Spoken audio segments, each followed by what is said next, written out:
All right, everybody, welcome to the video. Last week, we got the privilege of going to Stern Pinball's factory and to get an early look at the King Kong pinball machine. We had a really good time. It was really nice to be able to put our hands on the game early. We as players like to typically test a game before we would purchase it anyway, or just really enjoy that. So we are privileged to have been given the invite to do this. We've been doing this streaming thing for a little while, and you know, it really felt good to actually be asked to come and look at this game. So Ed, tell me what you thought. Yeah, no, I thought, walking into the game, my first impressions on it were nothing but positive feelings with it. The art wasn't as distracting as I thought it would be with the color schemes and so forth, because I know there was some chatter about being kind of a rainbow, barf bag or something like that. But no, I really felt it was solid. Also, the gameplay, Keithelwin hit it out of the park once again with his design. All the shots felt, intuitive and challenging at the same time.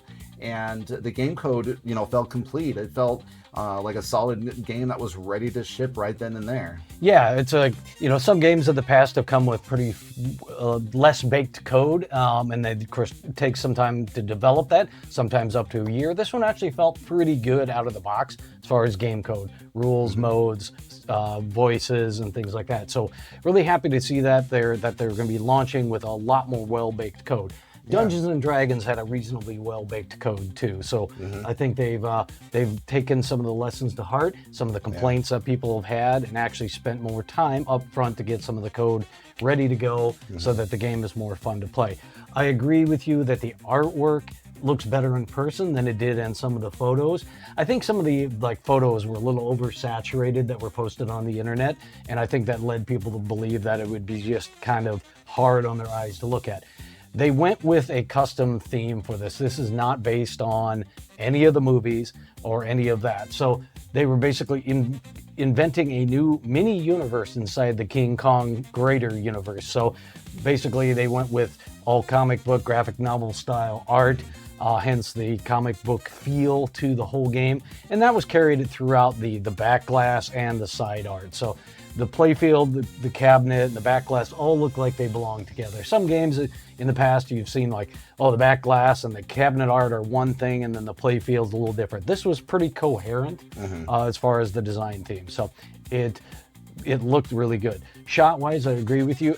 It was, every shot felt really good. Now, it does sort of do some different things. You got to get used to where the ball would come out, because every ball has a purpose and it comes out somewhere to do something else. So you took a little time to get used to, well, that one's going to dump it here, so then I need to do another shot after that. So after a few games, we were getting kind of in the swing of things. So I do think shot layout wise, it is actually a very fun game. So definitely our impression of it just from looking at the internet and then playing it has gone an order of magnitude better. I think it really felt a lot better. Yeah, I feel that it's one thing to look at the art from afar or through a computer screen. It's quite another to be there in person and to see all those things. I think Zombie Yeti did a great job with all of that art. I'm really looking forward to what else he has to offer. And being able to integrate all that stuff in like you said, a cohesive package. Yeah, it's good. So some of the highlights of the game, there's definitely some differences between the Pro and Premium. You get a few more things on the Premium. We're going to go through a couple of just the quickies here. You have a Gong Bash target, which is only on the Premium and LE machines. Basically, there's a King Kong gong, and it will actually reject your shots until a certain point where it lets it pass through. The Pro does have a Gong Bash target, but it's a plastic one. Yeah, well, it kind of misses that and goes in there. So it's definitely not a mech on that. So it has the same shots. Shot layout-wise, the game is the same. It's just some of the additional bits and pieces that go on it. The Premiums also have a physical lock with it, which is the New York City train car. Basically, it'll capture it, and when it dumps out, Godzilla hits the train car and dumps out the ball. So that's kind of cool. Yeah, there's a lot more animation within the framework of the Premium with King Kong. He moves around, goes like this. And Cap stops the balls. Yeah, and whereas like the Pro, he's stationary for the most part.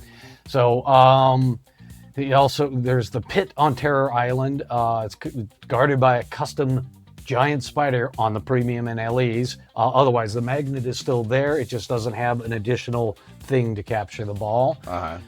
There's a helix-shaped biplane ramp, so it's kind of a crazy thing. The wireforms are actually very pretty on this game. So yeah, it's fun to watch where the ball is traveling on each of those wireframe ramps and things, and you know, it gets you excited to play the game as you kind of have to time the shots as it's going through its motions and so forth. So it's always a satisfying feeling to hit that ramp, and then, you know, especially if it's in a multi-ball, you're hitting another ramp in addition to a different ramp and so forth. So it's really a really huge fun package with all of that.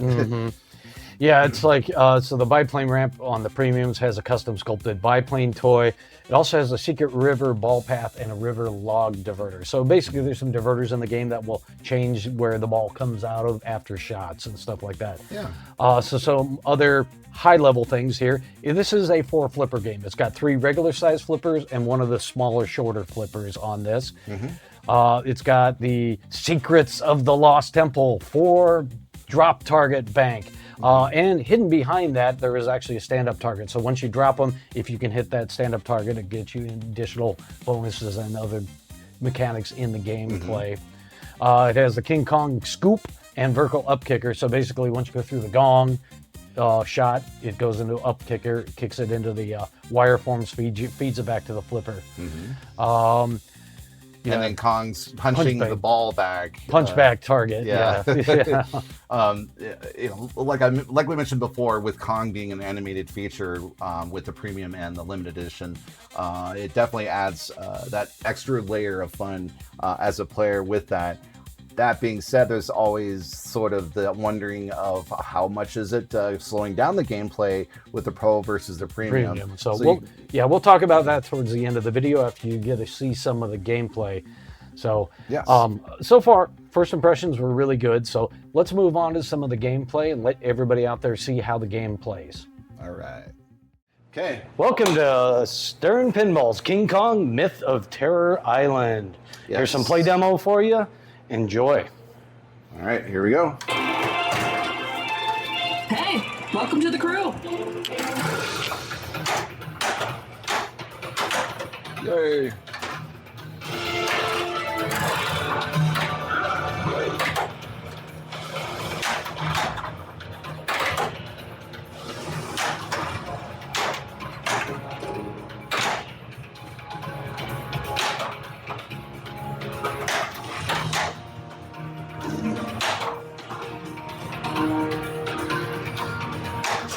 There we go.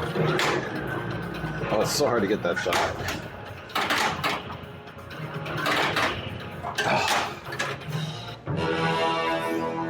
Wow. Microphone for the speaker? I just have it sitting there. It's way loud. So Okay. Player 2, you're up. player 2, I'm up. Skill shot.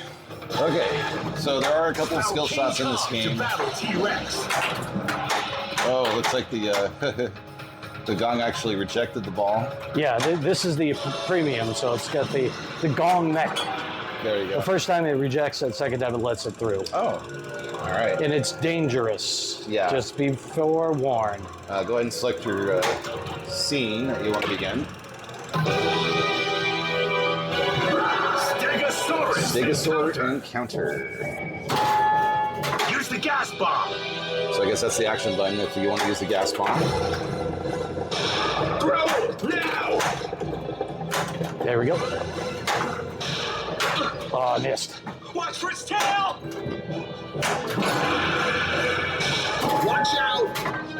Easy path award. Okay. With some extra time added.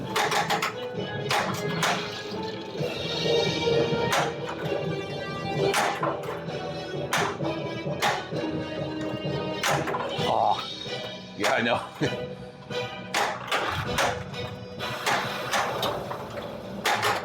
I'll have to figure out how the whole path works on the outlane when it opens it up and when it lets it through. Oh, nice. So that's one area to go. I need the shot. No. Calm letter collected. I. Woohoo! Nice. Hard Path Award. Very good. Watch out! Oh, Okay. As Gary and I play, we'll have to get used to the center post when it's good to use it, when it isn't. Always a tricky thing to use. 5, 4, 3, Very cool. 2, 1. All right. Time's up. Almost got it in the last second.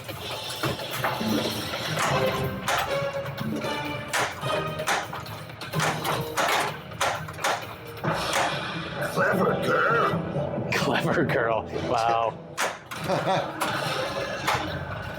A little callback from Jurassic Park there.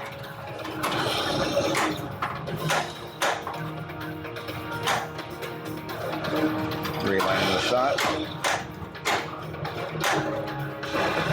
Banana combo. Gary, what is your impression so far with the ball coming back? Oh, well, not that The ball way. coming back that way? In the little loop? Anytime, well, in general, do you feel like the ball, when you, let's say if you get rejected and it comes back to you, do you feel like it? So far, there's not too many dangerous ones. I think that one is a dangerous one off the left flipper. I have had it reject right down the middle, and I have had one of those around the gong do that too. Okay. But as far as like when you hit a shot and it comes around, it comes out in a unique place, but it's not like It's not dangerous. it's not seemingly dangerous every in general. single time, Yeah, so like so, John Wick. Yeah, aesthetic. it seems to reject into for the most part. So I think a lot of the shots are relatively safe.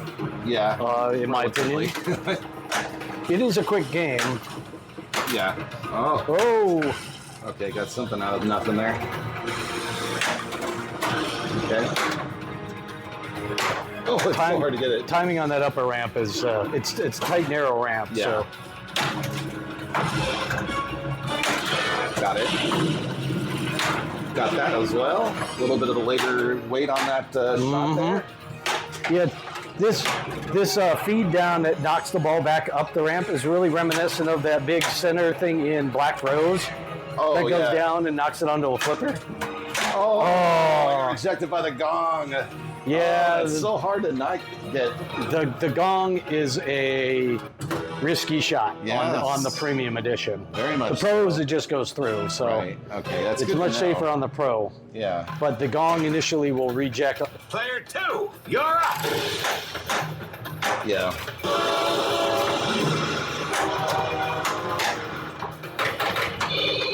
Oh, the spider had some fun with the ball there. Spider humped the ball. It seemed like it. Oh! Should have let it bounce a little bit, I guess. Yeah. Yeah, was it's hard trying. to remember that center post because there's really not a lot of certain machines that have it. So far. No, that is definitely.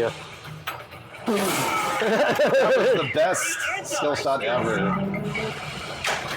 I got it that time. Give you a skill shot though, because Okay. that's one of the skill shots. Is draining it? Yeah. I guess I should have figured. Yeah. All right. Let's try this. Oh, you did that one already. Let's do Escape the Swamp. So far I'm liking this game. Yeah. So Likewise, I wasn't really sure what to expect yeah, coming in. from the pictures, I don't think the photographs kind of do the play justice. So Yeah. a lot of it's got some unique shots, but they're not squirrely unique. Right. I guess that's a particular way to do that. Oh yeah, I got that somehow. I had the center post helped me with that save there. That was really nice. Oh, thank you. Thank you for the good bounce. No, your other starboard. On your starboard. Oh, I forgot about the flipper up there. Oh, that was a crap bounce. So well. Yeah,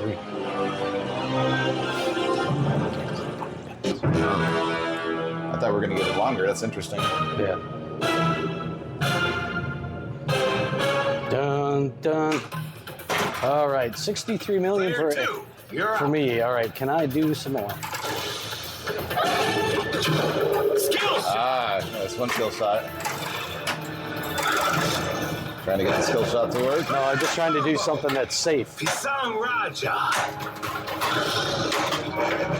Banana combo. Praying hands.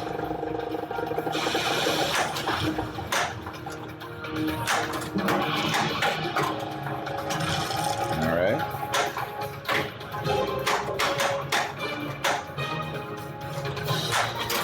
Trying to decide when to use the action button. Yep. Almost got that in there. No. Right. Layer No. No. two. All right. We'll get a bonus game in here. A little bit of 76 million. Yeah. Not too bad. No, you did a good game there. Yeah. King Kong Myth of Terror Island. Brought to you by Stern Pinball. Brought to you by Stern Pinball. Hurry, kids. It's time for Scary Stern's Secret Message. Really? Okay. Banana combo. What kind of secret message do we get?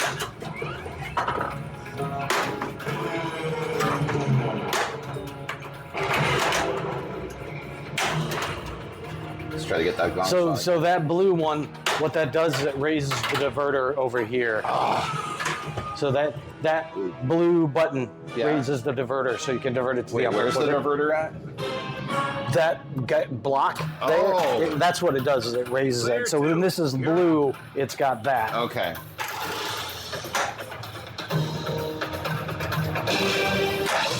Super secret skill shot.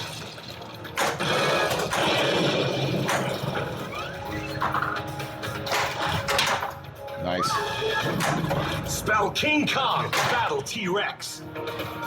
Oh, Ball save at least. Oh boy.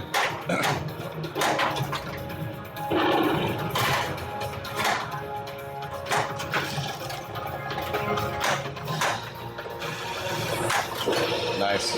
finally gonna get a mode.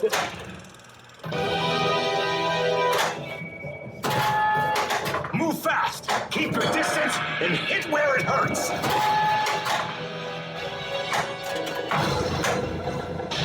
Watch out! I didn't come all this way for you to ruin my perfect angle. Ooh. Lock is lit. Shoot the train. Okay, like King Kong lock, this guy.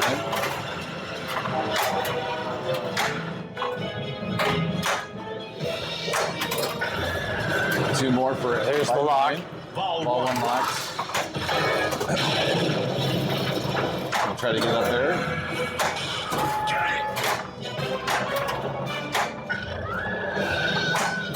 No. Ooh. Nice return. Yep. All right. Everything I like the wire ramp action on that. The wire forms are pretty on this game. Yeah. Banana combo. Baron Gap. Oh,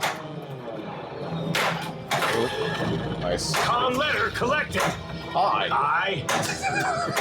Hi. Oh no. No, it's not. Is that supposed to happen? yeah. Oh. His arm can stop the ball. All right, so we've had a good chance to play a decent amount of King Kong, Yes.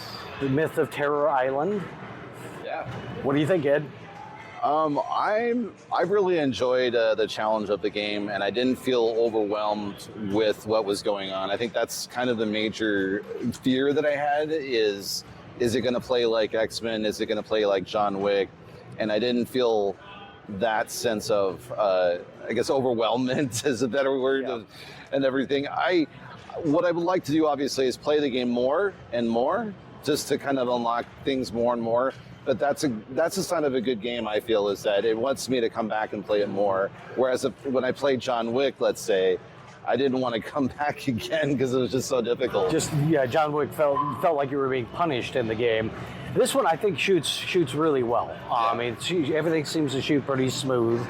The shots are unique in a lot of respects, and I think they're well thought out.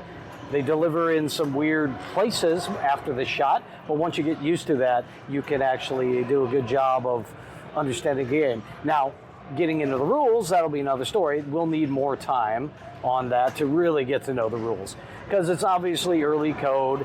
We're going to see a lot more in the game, so I'm really looking forward to playing this game more.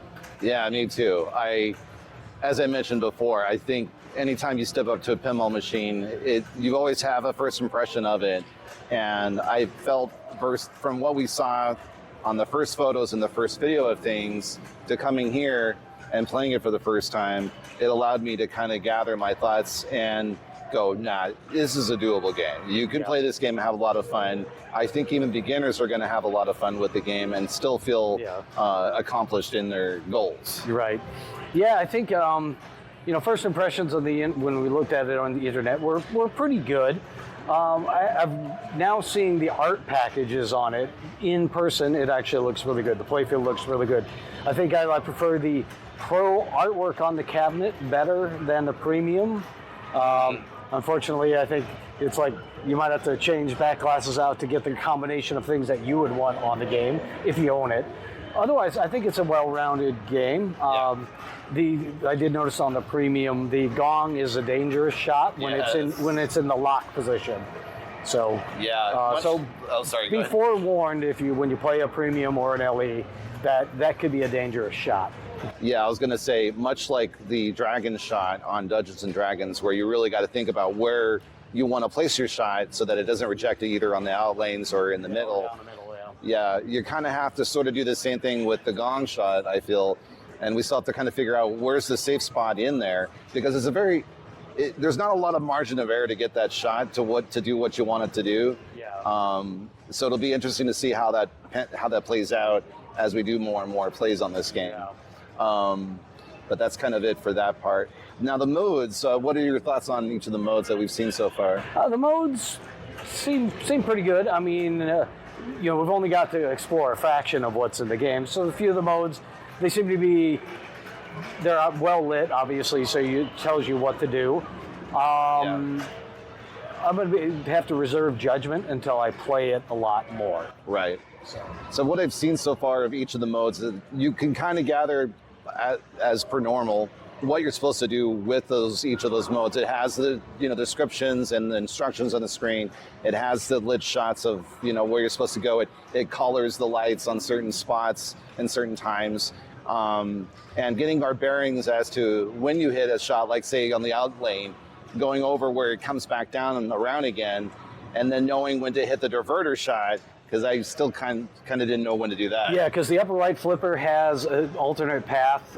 So you got the flipper here, and there's this drop diverter that will let the ball travel down to the lower left flipper.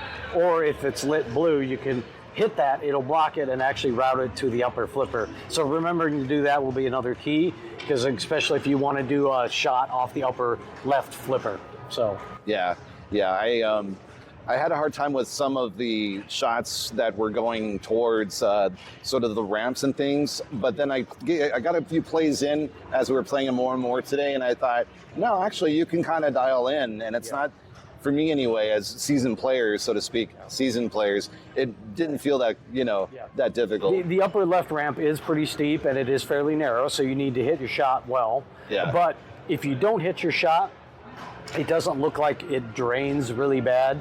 And I'm talking about that really steep ramp off the upper right flipper. It's tight, but if you fail it, it doesn't put it in the out lane or something crazy awful like that. So thankfully, when you fail that shot, it's fairly safe. Yeah. Speaking of which, frustration moments, there were a couple of moments where the ball save feature seemed to stay on a little longer than I was expecting. So I was just like, thank you. Like, I've had a couple of times where the ball would drain right away after the ball came back. And that's kind of the worst things in pinball that I feel that you can experience is, oh, here's the ball. Oh, hey, I'm going to take it away again. Yeah. And I didn't feel like that was really going on. Mind you, those are usually tunable in the code, the ball save lengths and stuff like that. So if you own the game at home and you want it to be on a little longer, you can up that. Yeah. So typically on that. So that's a location game is going to be probably set at whatever the default is. So right. What were some of your more difficult shots that you felt were in the game that you had a hard time with? Trying to think, the stuff off the tip of the flipper on the right. This is like the right orbit and stuff. It was a very small margin of when you would hit it to where it would go off the tip of the flipper too much and just hit stuff on the side. So there's some of the wide angle shots, there's a small margin of error to hit them. Yeah. So, yeah. But I think that's going to come with time on a machine of where it is on the flipper. Yeah. I can't really think of any big complaints on the game other than the premium gong can be a dangerous shot, because I had to reject it right down the middle a couple of times. Yeah. And at one point when we were playing, one of the balls actually got stuck under Kong's arm. Yeah. But again, that's something that most likely will get fixed in. Yeah, it's on the premium one where Kong moves. He actually could trap the ball, and it took like 3 cycles of the ball save for it to finally operate King Kong. So that just seems like a code issue that they can fix pretty readily in one of the next releases. So exactly. Basically, ball search, move Kong. Right. Yeah. Right away. Yeah. As I mentioned before, I like the character designs on the game. Kong in particular looked gorgeous, whether it was the one that's moving around or the one that's on the screen. Yeah. Overall, the art wasn't as overwhelming as I was thinking it was when we saw pictures at the first time. I think the pictures on the internet were oversaturated, which probably lends to like, ooh, that's going to be hard on my eyes. But in person, I think the art, like I said earlier, I think the art looks pretty good in person. Yeah. And in hearing about what their thoughts were on what their direction was with it and so forth, it's more of a comic-based world as opposed to trying to emulate the movie of King Kong. Yeah, well, one thing they did stress is that it is King Kong, but loosely based on the original IP, which is in public domain. Yeah. So they've come up with their own story, their own artwork, own everything for this. So it is technically a unique IP, but not so wholly. So the whole story and everything is unique. So I guess you can kind of put it akin to like Foo Fighters. Foo Fighters has a whole story built around it of a fictitious universe, but just happens to use the band Foo Fighters. Yeah. This one happens to use King Kong. Some of the original content from the original story is in there, Albeit some additions, like for example, the two-legged lizard. The two-legged lizard, because I can't put Godzilla in there. I guess Toho wouldn't like that because it exists in the world of Godzilla. They have the rights for that one machine. I mean, there is the Godzilla versus Kong movies, but this is not based on that license. Right. Yeah, they in fact, I think someone in one of the sessions earlier, question and answer sessions earlier, they were like, yeah, we're not really sure. We're not able to say much.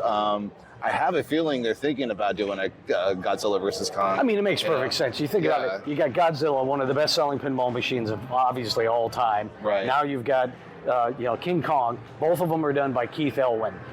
A Godzilla versus Kong the trilogy would be a perfect addition to it. And I've said that from the get-go. Yeah. Is that there will be a third machine. It will be designed by Keithelwin, and it will be Godzilla versus Kong. Because why not? Exactly. It's like printing money. Yeah, I wonder. I'm curious to know, like, what was the inspiration and what was the driving force for Gary Stern to really reach out and want to have King Kong as an IP or as a main focus point in a pinball machine.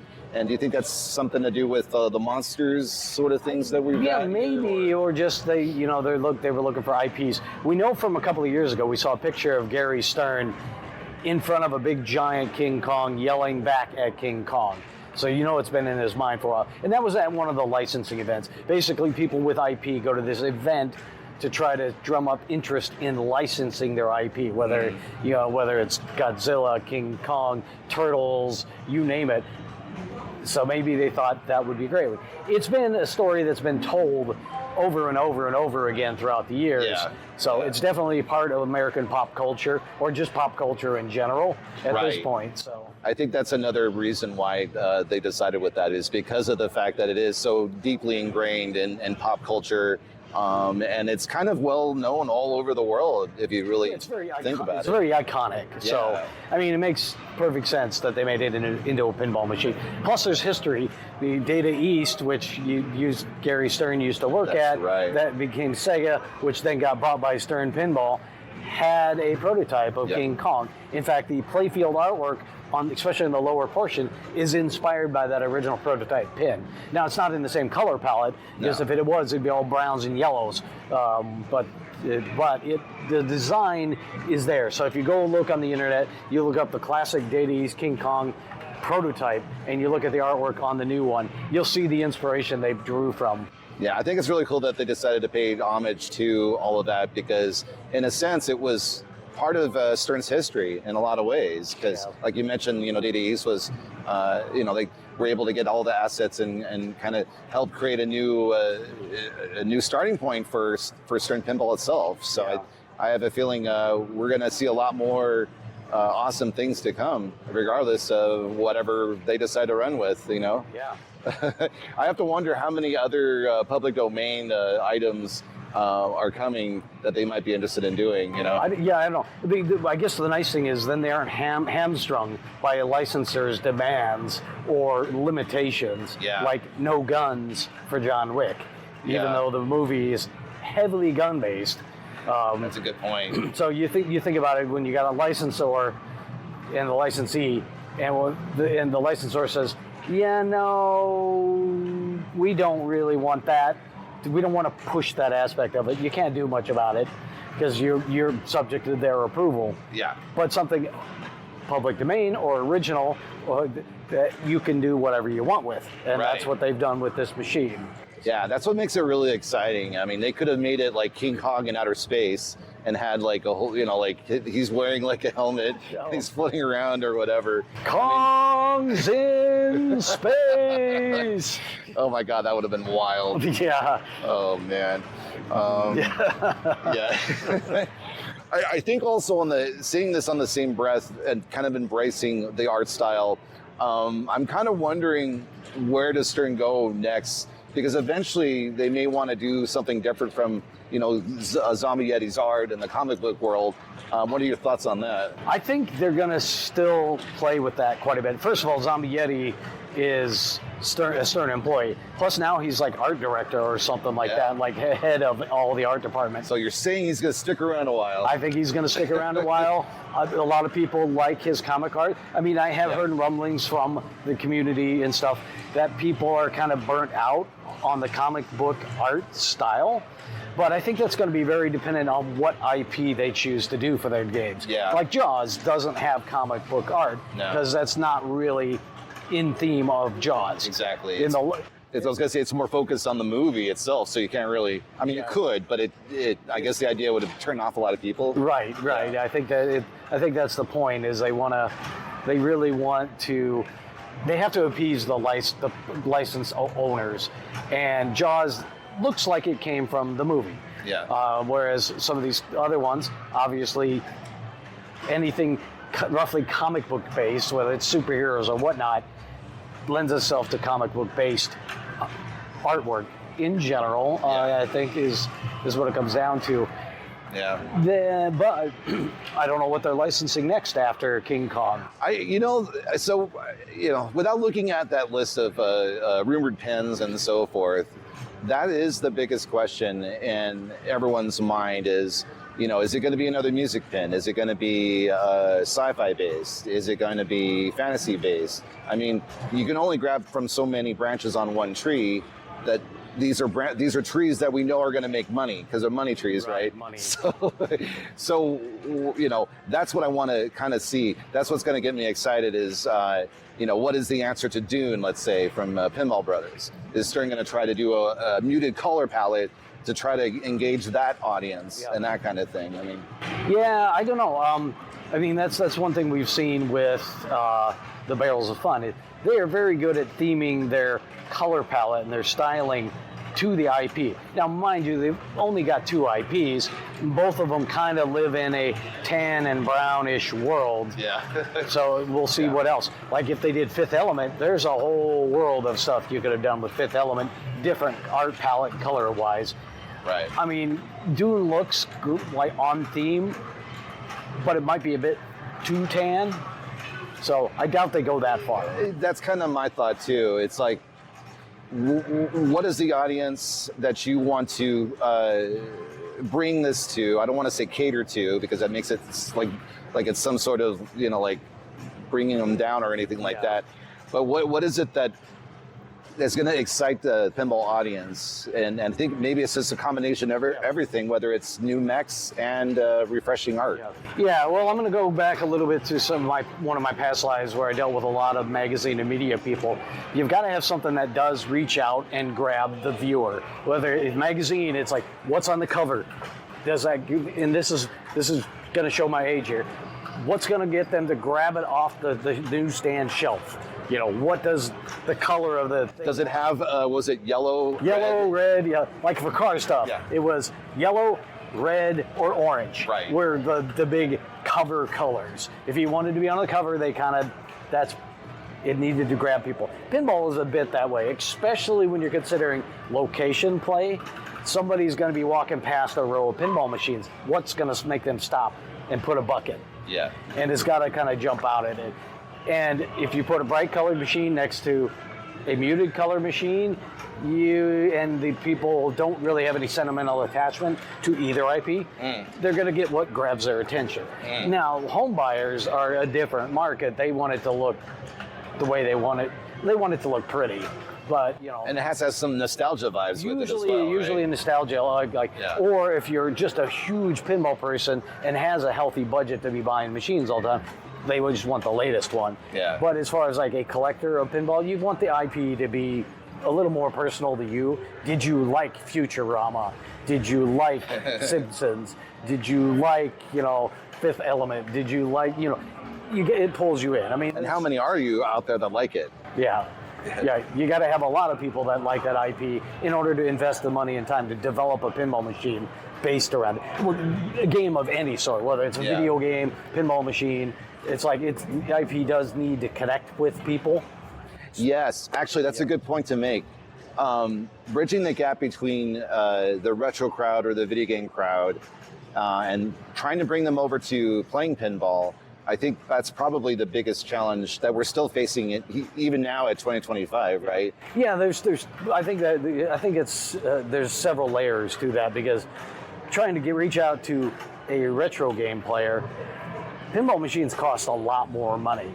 And generally, there's a lot of people who are like, I bought a $30 video game and I play it until I'm done with it. In the end, a pinball machine can be a very pricey investment, and you're probably not going to get the video game guy to go buy one of those. Then they also have to go out and look for them and play them on locations. And sometimes the venues that have pinball machines are not the venues that have the classic video games. I mean, you got the ones that meld both together, but you go out to a bar, that's where you'll probably see a pinball machine in the wild. Yeah. And it can be tricky for a lot of folks to get familiarized with a pinball machine if they only have a chance to play it on location, because as you may or may not know, a lot of times they go down, or they just end up having so many plays on it, they just doesn't play. Or they're they don't know the game, so they look at it, play it, I'm like, I don't know what to do. Right. Whereas a video game usually has a story and the puzzles you got to solve along the way. Yeah. Pinball is a giant box of blinking lights, so they put money in there flipping it. They're like, I don't know what to do, and it's draining. So sometimes that can be a big turnoff. It's a little bit of a practice and education thing. Yeah. I mean, it's a weird niche hobby within a niche hobby, because you're practicing your ability to play all of your skills in a pinball machine, because there's so many tools in a toolbox that you're using every single moment. And that's what makes it exciting for us, because we've done it for a while. But I think the biggest hurdle is the starting point for a lot of folks to want to get into it, because I'm sure also the other thing I haven't even unraveled yet is the maintenance that can go on, which, by the way, is a lot easier than it was back in the day. You can get a lot of resources. Modern games are a little easier to work on in general. Yeah. So that is a good point. I think it kind of wraps up what we are doing. Bottom line is we both do like Kong in a lot of ways, and we can't wait to play it more. Yeah, absolutely. Again, I wasn't sure what to expect until I got here, and Stern has surprised me once again, and it's a delightful surprise, and Congratulations, Stern. You know? Yeah, all right. Yeah, I think so. All right, I think that will do it for now. Thanks again for watching us. Be sure to like and subscribe, and watch us stream live pinball on Twitch and YouTube as well. absolutely. All right, folks, thanks again. Bye. Bye.